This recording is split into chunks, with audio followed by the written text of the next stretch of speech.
ABC News. This is a special election night edition of World News Tonight with David Muir. Reporting tonight from ABC News Election Headquarters in New York. Good evening, and it's great to have you with us here on this election night in America, one of the most consequential elections in recent history. After an extraordinary campaign, a former president running for re-election, a sitting president bowing out, his vice president stepping in. And since that moment, 3 months ago, the race has been a virtual dead heat, reflecting a sharply divided nation. The first poll set to close just a short time from now in some of the key battlegrounds. But this election, like many before it, may call for patience. The race for the White House may not be decided tonight. Different states with different rules. It could take some time to tally the vote, especially in such a close race. But we will get results in some of those key battlegrounds tonight. It will all begin to take shape within just a couple of hours right here live on ABC. So watch it unfold right here. In the meantime, the first exit polls are coming in tonight. What voters are saying after casting their ballots on the economy, abortion rights, immigration, and border security. Nearly 86 million Americans voted early, tens of millions voting in person today across this country on Election Day. This line right here snaking down the street at a polling site in Philadelphia. Former President Donald Trump with former First Lady Melania Trump casting their ballots today in West Palm Beach, Florida. In the last 24 hours, Trump's last day on the trail, the former president making stops in 3 battleground states, still campaigning after midnight in Grand Rapids, Michigan. Vice President Kamala Harris stopping by the Democratic Party headquarters in Washington today, pitching in to make calls to voters. The vice president crisscrossing Pennsylvania on her final day of campaigning, finishing with a star-studded rally in Philadelphia on those famous museum steps where Rocky trained for his underdog win.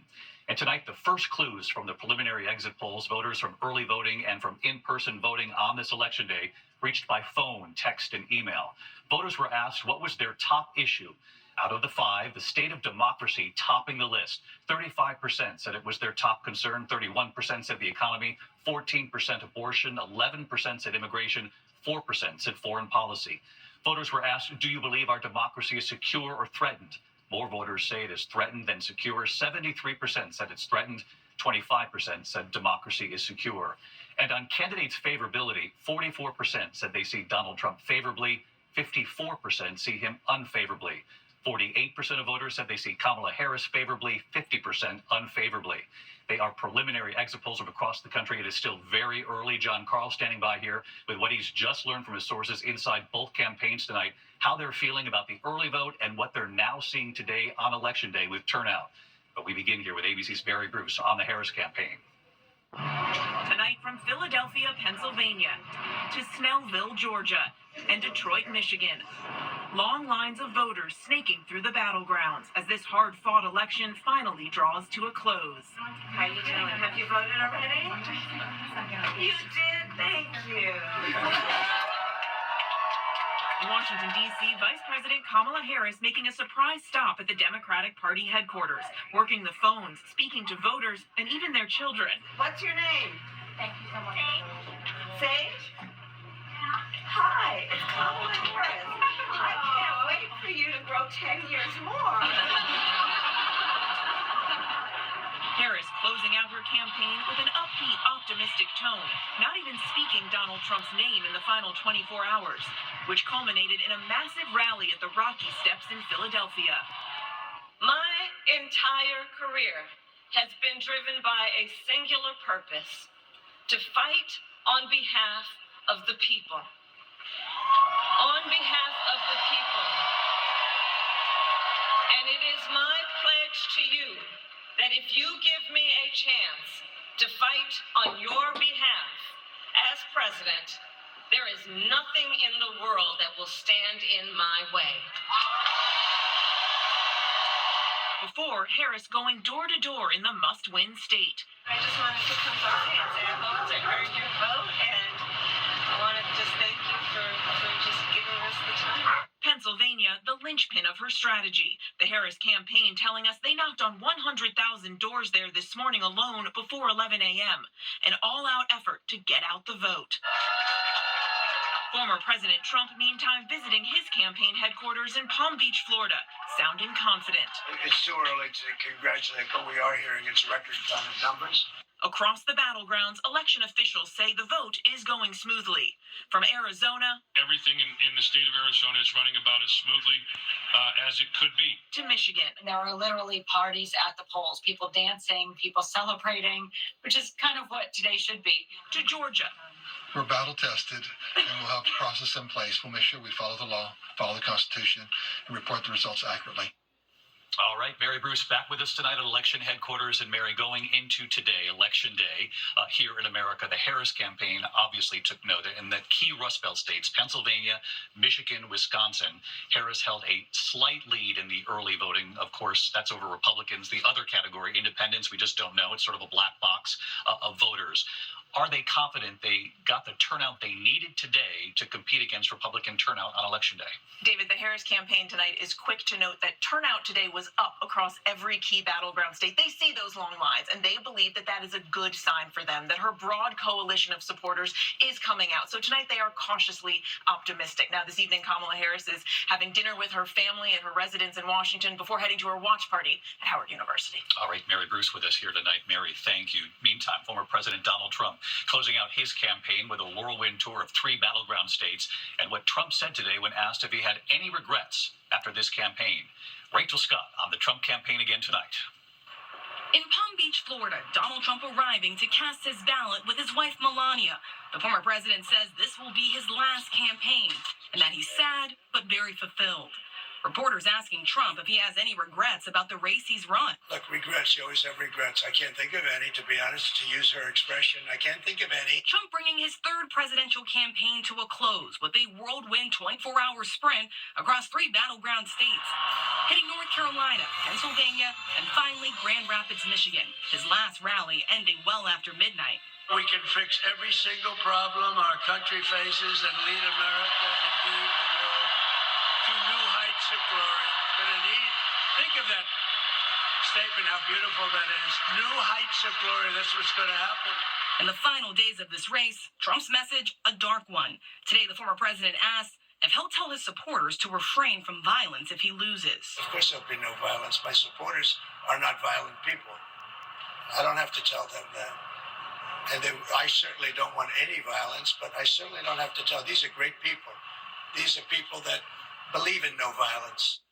Important message going into election night here in America. Rachel Scott back with us. And of course, similar question for you that I asked Mary on the Harris campaign. This time for the Trump campaign, they were very happy with their early voter numbers. How convinced are they that they got additional new Republican voters to the polls on this election day? This one's going to be a wild card, David, because Republicans changed their tune on this and started to encourage their supporters to get out early and vote. The Trump campaign has been laser focused on trying to mobilize people who typically do not turn out to vote in person on election day or early, especially young male voters. One person who has been helping with that, billionaire Elon Musk, he'll be with Donald Trump tonight at Mar-a-Lago. He'll be there. All right, Rachel Scott, you'll be with us all election night long, many, many hours ahead of us. Can't wait. Let's turn to a battleground state that's really not more important than Pennsylvania. The candidate who, in fact, wins Pennsylvania, wins the White House 90% of the time. It is a crucial state.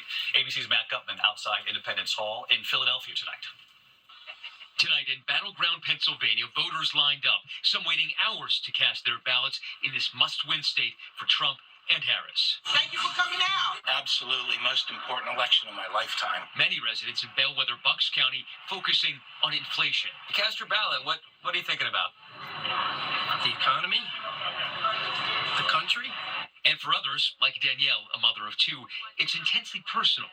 She lost a child. This is my representation of her. She's got her big sister shirt on. So she was stillborn. I did have a miscarriage before that, so all for women's rights. Tonight, intense scrutiny over some isolated voting problems. In Western PA, voting hours in Cambria County extended after early morning technical issues. Outside Scranton, voting delayed in Luzerne County. An election official was late. The Philadelphia district attorney saying tonight there's been no indication of voter fraud. This is the time. You got an issue, bring it to us, show us the evidence. We are here in an even-handed fashion. And David, to give you a sense of how important this state is for the candidates, together they have spent more than $500 million here, made over 42 campaign stops, by a wide margin more than any other state. David. Well, we're really glad you're there in Pennsylvania. Again, a crucial state, Matt. Thank you. Now to the battleground of Georgia. You'll remember 4 years ago, President Biden winning that state by just about 11,000 votes.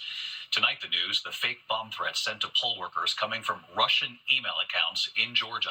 The state insisting voting has not been interrupted. And so here's the question tonight. How soon could we know Georgia's results? ABC's Steve Osunsami lives in Georgia. He's our Georgia expert, and he's with us all night long. Hey, Steve. Hey, David, the biggest challenge has been those fake bomb warnings sent to poll workers in counties that officials say are favorable to the vice president. The Secretary of State says that none of those were real, and a few polling places did have to close for about half an hour, but otherwise we've seen few problems, and most people are spending just minutes casting their votes. A new state law means that we're going to see results tonight for as much as 70% of the vote very quickly. By law, the early vote and absentee votes on hand have to be reported by the counties within an hour of the polls closing, which could mean as early as 8 p.m. Eastern. And the Secretary of State is saying that we could have as much as 90% of the total vote counted by tonight. But to put this in perspective, we have to remember what happened in 2020. The presidential election here went on for days. It was super close, and Joe Biden won by just under 12,000 votes. David? Steve Osunsami in Atlanta for us tonight. Steve, our thanks to you. Our political director, Rick Klein, right back over at the big board tonight. Rick, first of all, the early voting numbers, they really have been quite impressive from both sides as we headed into Election Day. Just give us a recap here, where we stand. Yeah, David, the number of people voting early, 86 million and counting. It's going to approach the record from last time. Of course, that was the COVID year. It's going to be hard to match that. But the big difference is in the breakdown among party identification. In 2020, we saw a 10-point gap. That's 44% of them were Democrats, only 34% Republicans. This time around, it's just a 2-point gap. This time, Democrats only slightly outnumbering the number of Republicans. And the big number here that we're looking at, 22% of unaffiliated voters. We don't know who they voted for. That's going to be a big demographic for both of them to try to lock in. We simply have no idea how that vote will break down once those votes are tallied. In the meantime, Rick, take us through the night. We just heard Steve tell us that Georgia is pretty convinced it could have 90% of the vote tallied tonight in one of the key battlegrounds. That's an encouraging sign. Yeah, just taking a look at the battlegrounds, we start in the southeast and then move to the north and west. Georgia and North Carolina, they both close relatively early, 7 and 7:30 Eastern, and we're expecting a relatively fast count. Pennsylvania, it closes at 8, but it's going to take a long time to get results. Michigan could be a little bit earlier. Yes, the final poll closing is at 9, but a lot of voters in that state are actually done at 8, so we'll see data in. Those upper Midwestern states will be critical, but Pennsylvania just looks so important no matter how you slice this election, David. We always say that, and we say it for a reason. Rick Klein with us tonight. Thanks, Rick. John Carl working his sources just before we came on the air. I know you did talk to former President Donald Trump. How is he feeling about these early vote numbers and what he saw us turn out today? First of all, a general comment. I think both campaigns are on edge. Both are projecting confidence, but expecting this will be a long night and a very, very close result. I asked President Trump, former President Trump, how he read what he has seen come in these early votes and the final polls, and this very interesting answer. He said, "I don't know. We have had a lot of enthusiasm, but I cannot read it, and I don't think anybody can read it." Again, not usually what you hear from Donald Trump. He was saying he genuinely doesn't know what to make of the results he's seen so far. And from the Harris campaign, Mary reported they're also very anxious, optimistic, but she said cautiously, but I've heard nauseously optimistic. Yeah, no, I've heard Mary say, look, they feel very good about Philadelphia. They believe that they hit the targets they had to hit in Philadelphia, which, of course, is absolutely essential for the Democrats in that must-win state by about noon, and they've had more than they expected. So cautiously optimistic, but they think this will be a very close election. Happy with what they saw in Philadelphia. We'll be looking at Allegheny County and Pittsburgh tonight also, yes, right there for the Democrats, and then the Republicans elsewhere across the state. Can't wait until we actually get some numbers in here, John. Thanks so much. And of course, it's not just the presidency at stake tonight. Control of Congress also on the ballot. Take a look at this. The Senate, where Democrats right now currently have a narrow control of the Senate, 34 seats in play tonight. Republicans need to pick up just 2 seats to have the majority to take back control of the Senate. Only 1 seat if Donald Trump wins, because the vice president then gets a vote. In the House, it's the Republicans currently in control, as you know. All 435 seats up for grabs. Democrats need just 4 seats to flip the House and take back control there. So we'll be tracking that. Election night coverage begins just minutes from now, 7 p.m. Eastern, right here. In the meantime, we turn to the other news this Tuesday night. The